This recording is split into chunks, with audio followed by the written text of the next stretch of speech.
একদিন রিয়া একটি সুন্দর বাগানে খেলছিল। চারপাশে রঙিন ফুল আর পাখির গান শোনা যাচ্ছিল। হঠাৎ সে একটি ছোট্ট খরগোশ দেখতে পেল। খরগোশটি খুব মিষ্টি আর নরম, আর তার বড় বড় কান দেখে রিয়া খুবই খুশি হলো। রিয়া খরগোশের কাছে চলে গিয়ে জিজ্ঞেস করল, তুমি কেমন আছো? খরগোশ মিষ্টি কণ্ঠে উত্তর দিল, আমি ভালো আছি, ধন্যবাদ। তুমি কেমন? রিয়া হাসি দিয়ে বলল, আমি খুব ভালো আছি। খরগোশ তাকে বলল, তাহলে আমি তোমাকে এক দারুণ জায়গায় নিয়ে যাব।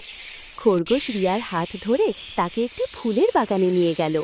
সেখানে হাজারো রঙিন ফুল ফুটেছিল এবং বাতাসে মিষ্টি গন্ধ ভাসছিল।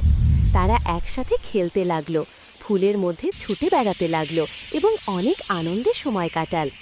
শেষে রিয়া খরগোশকে বিদায় বলল, তবে প্রতিজ্ঞা করল যে তারা আবার একসাথে খেলে সময় কাটাবে। খরগোশও হাসি মুখে বলল, অবশ্যই, আবার দেখা হবে।